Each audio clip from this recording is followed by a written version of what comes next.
Hello everyone, welcome back to my channel. My name is Piyush and this is the second video in the series 28 days of Azure Terraform. In this video, we'll be looking into Terraform providers in depth. It is really important to understand the fundamentals of these before we actually dive in and start working on it.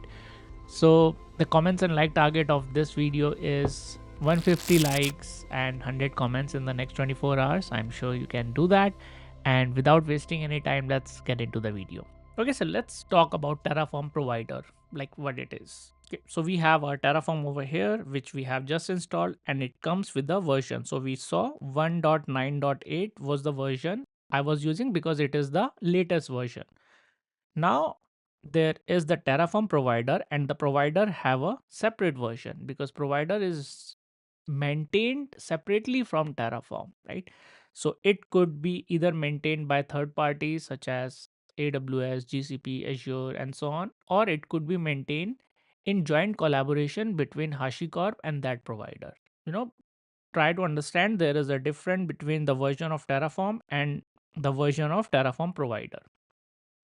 Now there are different type of Terraform providers. So we have the official Terraform providers, which is maintained and created by HashiCorp itself. And then we have the partner Terraform providers that are maintained separately by the partners such as, Datadog, Prometheus, and so on, Kubernetes, Docker, etc. And then we also have the community provider. So for example, Kubernetes is one of the community providers because it is maintained by the open source community. Now, provider, what it will do, so when you run the Terraform commands on the Terraform configuration files, the provider will create an interface between your Terraform and your cloud providers or the target API. So let's say when we discussed about, you going into the server and creating the resources manually. So what you are actually doing, you are actually calling their APIs. If you want to create an Azure virtual machine, you are calling the API that is hosting the virtual machine service, right? So when you call the API, it will translate your request, it will process that request, and it will give you a response that yes, your virtual machine has been created and the here are the details. So it is actually calling the API. Now Terraform does the same thing, but it does that with the help of Terraform providers. So these are nothing but the plugins that helps you access the cloud resources, right? So we have Terraform, then Terraform provider request goes to that, and Terraform provider hits the target API and then provision the resources. You get the response back, and then it will be displayed on your screen and you'll get the details. So these are, just remember, these are nothing but the plugins. Why do we need a plugin? So we can directly create Terraform, right? Terraform configuration files and just call the APIs with that. So it is required so that it could support multiple services. So Terraform has more than 100 providers. It has maybe thousands of providers, I'm not even sure, right? So it has a lot of providers. Now every provider has their own API. Okay, Azure has a different format of accessing their APIs. AWS have different. They have, they support different variables, different authentication mechanism, and so on. So APIs have to be accessed through a standardized process, right? So these plugins provide that process. For example, for Azure, we have Azure RM, right? So Azure RM helps you translate the Terraform configuration files into the language that Azure understands, right? So it helps you bridge that gap. That's how Terraform provider plays a role over here. Okay. Now let's take an example of a configuration file. So we'll be starting a demo soon, but before that, I just wanted to give you some more details about the Terraform provider. It is really important. Okay. So here is a Terraform block. Okay. Inside that we have provider details, and then we also have to configure the provider. Okay, currently it doesn't have a lot of details. It is just a sample file. So it just have the features. Now here is the Azure RM provider that we are using. You could use AWS over here as well, GCP over here as well, and many more, right? In the same required provider block. So for now, we are just using Azure RM.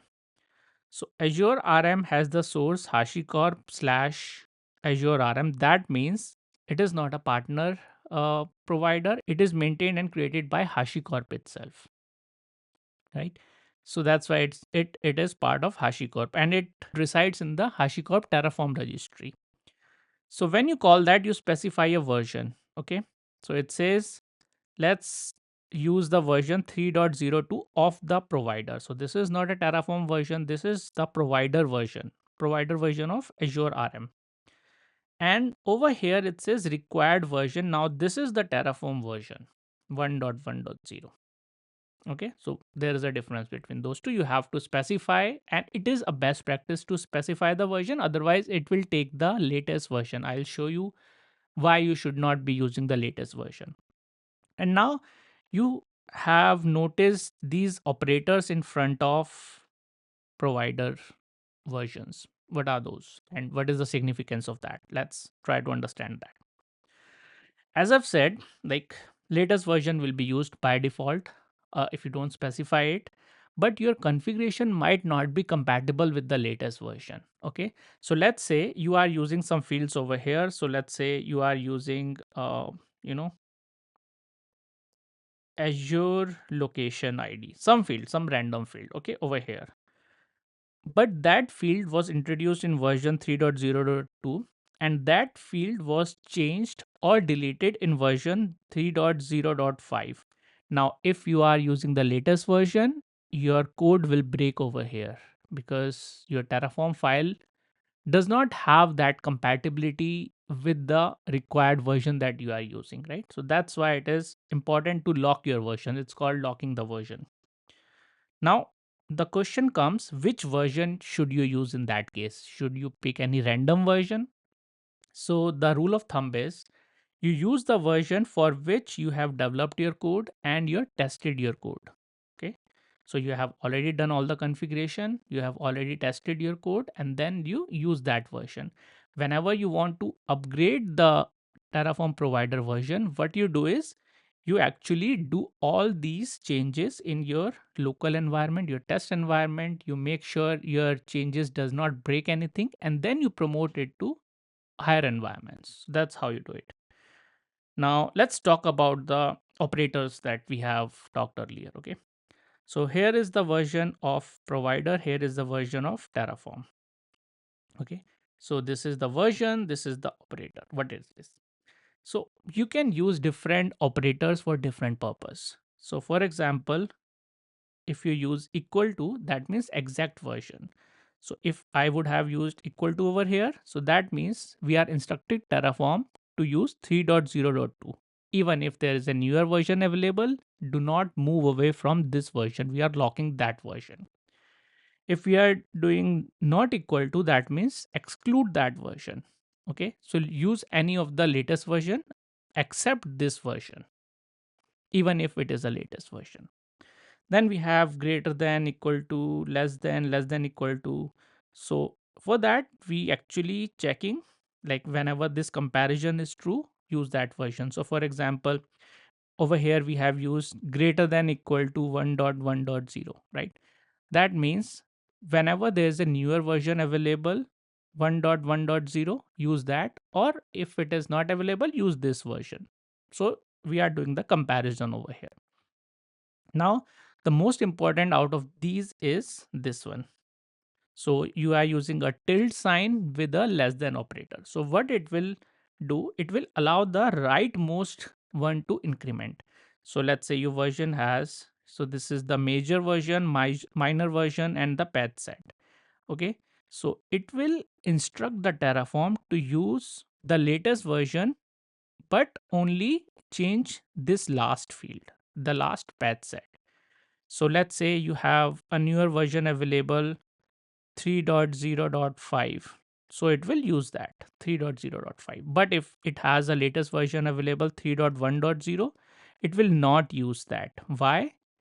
Because only the last field can change. This one cannot change. So you still have to use the version 3.0. So 3.0 and then the next version of it. Now, like there are also some examples over here. So if you are using this operator with 1.0.4, now it is saying that Terraform can install 1.0.5, the upper version of this if it is available, or 1.0.10 if it is available, but not 1.1.0. This is what we just discussed. Okay, the same thing is over here. So if we are using 1.1, so Terraform can install 1.2, right? Because this can change, but not 2.0. This cannot change. Only the rightmost part of the version can be changed. Okay, so that's about providers, that about versions that we wanted to see. Okay, so that's about Terraform Provider and Terraform Provider versions that we wanted to see. It was a small video so that you can get some idea about the Terraform versions.